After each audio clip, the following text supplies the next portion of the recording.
En esta segunda parte de límites, vamos a aprender álgebra de límites, es decir, todas las operaciones que podemos hacer y el concepto de diferencia entre infinitésimo e infinito.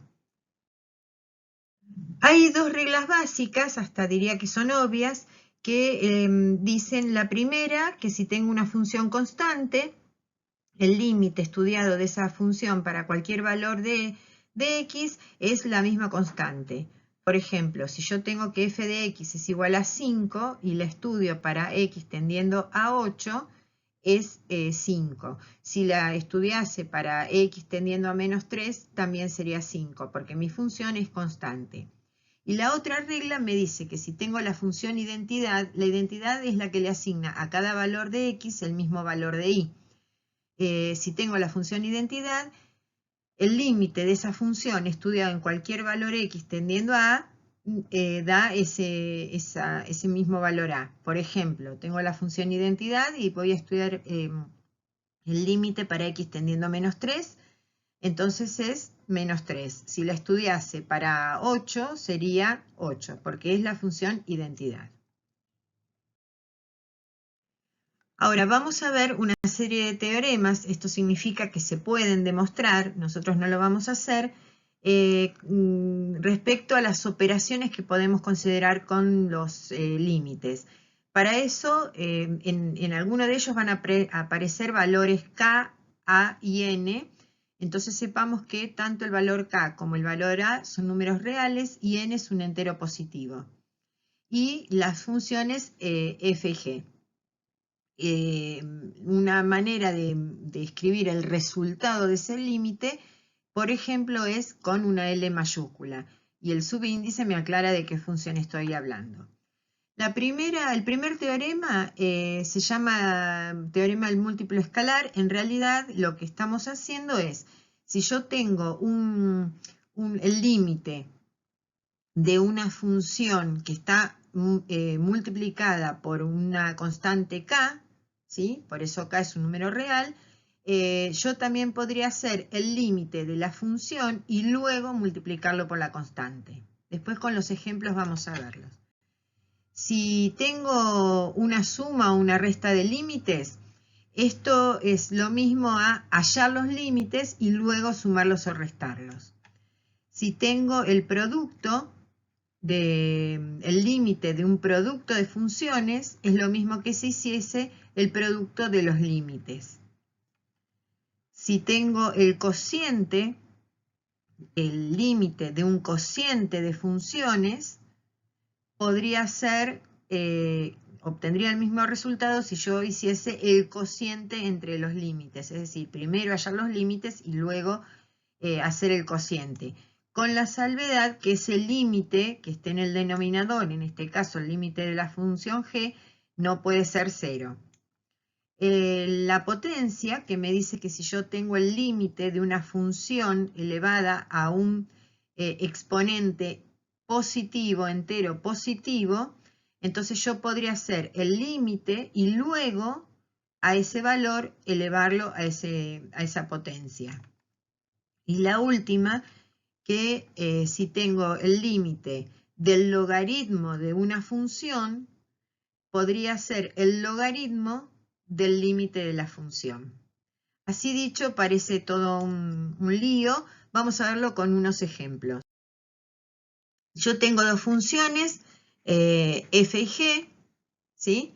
Y voy a estudiarlas en el valor 3. ¿Por qué 3? Es un valor simple para resolver. Acá no es que estemos eligiendo, a ver, el uso de límites tiene sentido para analizar la función en aquellos valores donde la función no está definida o donde tiene una discontinuidad, ¿sí? En estas por ahí no tiene mucha utilidad, por lo menos por el momento, estudiar el límite. Así que lo elegimos en cualquier valor. Lo vamos a hacer en 3. Para poder ver todos los teoremas, primero vamos a presentar el límite de cada función para x tendiendo a 3. Entonces tengo el límite de f de x, fíjense que la escritura, dejo de escribir límites cuando hago el reemplazo, no antes. Reemplazo la x por 3 porque estoy estudiándola en x tendiendo a 3 y encuentro su límite. 24. Y ahora hacemos lo mismo con g.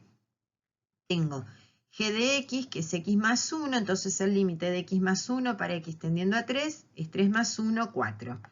Vamos a tener presente esos dos límites para poder verificar. No estamos haciendo una comprobación matemática porque no se comprueba de este modo, pero estamos verificando para que se entienda.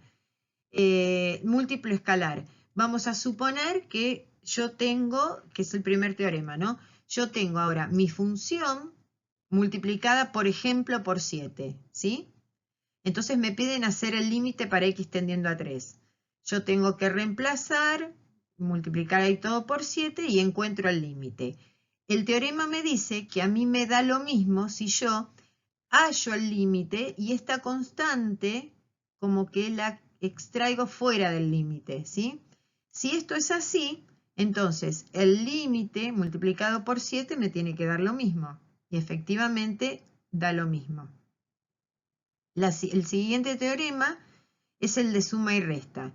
Vamos a ver, yo tengo el límite de la suma de las dos funciones, ¿sí?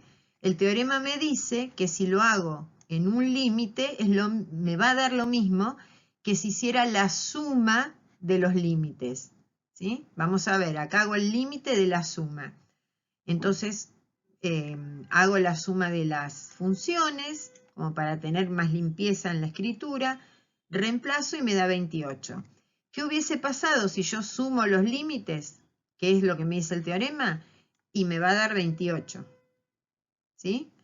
Tanto si estuviese sumando como si estuviese restando. El siguiente teorema me habla del producto. Yo tengo ahora el producto de dos funciones, ¿sí? F y G. El teorema me dice que me va a dar igual que si yo hiciese el producto de los límites. Entonces, ahí tengo las dos funciones, resuelvo, yo hice el producto en el medio para que se vea, reemplazo y me da 96. Es lo mismo que si yo hubiese tomado los límites independientemente y los hubiese multiplicado. Esto cuando se aplica, cuando a mí me facilita todo el desarrollo, si no, no es necesario. Luego tenemos el cociente, lo mismo, vamos a hacer el límite del cociente, entonces hago esta división, obtengo x más 3, reemplazo, me da 6. Y como este límite, el del denominador, no es 0, ¿sí? El teorema me dice que yo podría haber hecho el límite de f dividido el límite de g. Y me da efectivamente lo mismo. El siguiente es el caso de la potencia. ¿Qué pasa si yo tengo una función elevada a un exponente que sea entero? Entero positivo, perdón. Entonces, yo resolví este cuadrado. Fíjense, tampoco era necesario hacerlo esto, ¿sí? Pues yo puedo reemplazar ese del cuadrado, pero bueno, para mostrárselos. Desarrollé el cuadrado, reemplazo, recién aquí saco la palabra límite, reemplazo y obtengo el límite. El teorema sobre potencias me dice que me hubiese dado lo mismo si yo hubiese hecho el límite de la función y a ese resultado lo hubiese elevado al cuadrado. Fíjense que efectivamente el límite de la función era 24, si lo elevo al cuadrado me da lo mismo. Y el último es el del logaritmo. Me dice, si yo tengo el límite del logaritmo de una función, te va a dar lo mismo que el logaritmo del límite. Vamos a ver. Tengo el logaritmo de la función, entonces yo reemplazo acá, me va a dar 24, entonces hallo el logaritmo o, como esto es una constante, dejo la misma constante, ¿sí? Lo puedo trabajar como una constante. Y si hago, en lugar del límite del logaritmo de la función, hago el logaritmo del límite, es lo mismo. El logaritmo del límite, como el límite era 24, me quedaría logaritmo de 24. Vamos a ver ahora qué es un infinitésimo y qué son los infinitos.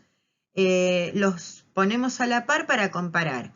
Un infinitésimo es cuando yo tengo una función, estoy hallando el límite para x tendiendo a A y ese límite me da 0, digo que la función tiene un infinitésimo en x igual a A.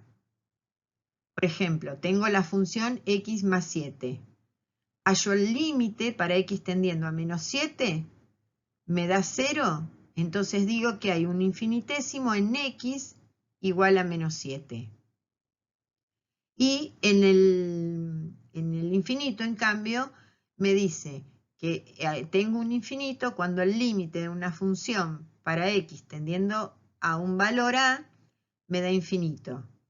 Por ejemplo, si yo la función 1 sobre módulo de x menos 3 la analizo para x tendiendo a 3, hago el reemplazo, me da 1 sobre 0 y eso tiende a infinito. Aquí habría que analizar o justificar los límites laterales, pero tiende a infinito. Fíjense, a medida que yo me acerco a derecha por 3, la función va para más infinito. Y a medida que yo me acerco a 3, por izquierda, la función va hacia más infinito. Entonces digo que hay un infinito en x igual a 3. Vamos a ver algunos infinitésimos equivalentes cuando x tiende a 0.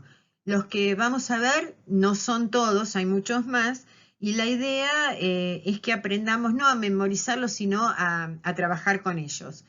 Estos infinitésimos me dicen que, por ejemplo, el seno de x es equivalente a x.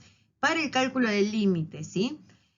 Tangente de x es equivalente a x, arcoseno de x es equivalente a x y así, algunos más. Nosotros vamos a trabajar con estos, ¿sí? Insisto, hay más.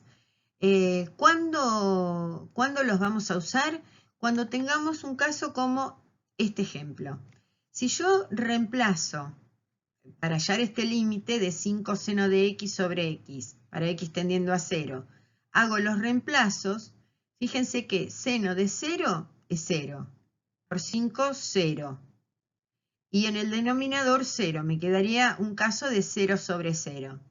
Entonces yo voy a ver si hay alguno de estos infinitésimos que yo pueda usar para simplificar esa función. Fíjense, tengo que seno de x es equivalente a x. Entonces yo voy a hacer ese reemplazo, ¿sí? En lugar de tener seno de x, voy a poner x, con lo cual la función me queda de este modo. Entonces ahora sí, puedo simplificar, me queda el límite de una constante y el resultado es esa constante. Otro ejemplo, tengo el límite de e a la x menos 1 todo sobre seno de 2x. Esto es seno del ángulo doble, ¿sí? 2x. Entonces lo primero que voy a hacer es expresar el seno de 2x de otro modo, aplicar la fórmula del ángulo doble. ¿Sí? La fórmula del ángulo doble me dice que el seno de 2x es igual a 2 seno de x coseno de x. Ahora, si yo reemplazo por x tendiendo a 0, estoy en el mismo problema. Fíjense que al principio e a la 0 es 1, menos 1, 0. Y seno de 0 es 0, todo el denominador es 0. Entonces voy a buscar también una equivalencia. Y acá, fíjense que tengo dos posibilidades. Tengo e a la x menos 1, que es equivalente a x. Pero también tengo seno de x equivalente a x. Entonces, si yo escribo eso, fíjense, ahora voy a poder simplificar. Simplifiqué la x del numerador con la x del denominador. Entonces me queda 1 sobre 2 coseno de x. Y ahora ya no tengo problemas al hacer el reemplazo. Esto es la aplicación de los infinitésimos. Aquí quedan algunas aplicaciones para resolver. Fíjense que van a tener que volver a lo aprendido en trigonometría, van a ver aquí algún número conjugado o si recuerdan diferencia de cuadrados y algunos infinitésimos. Gracias.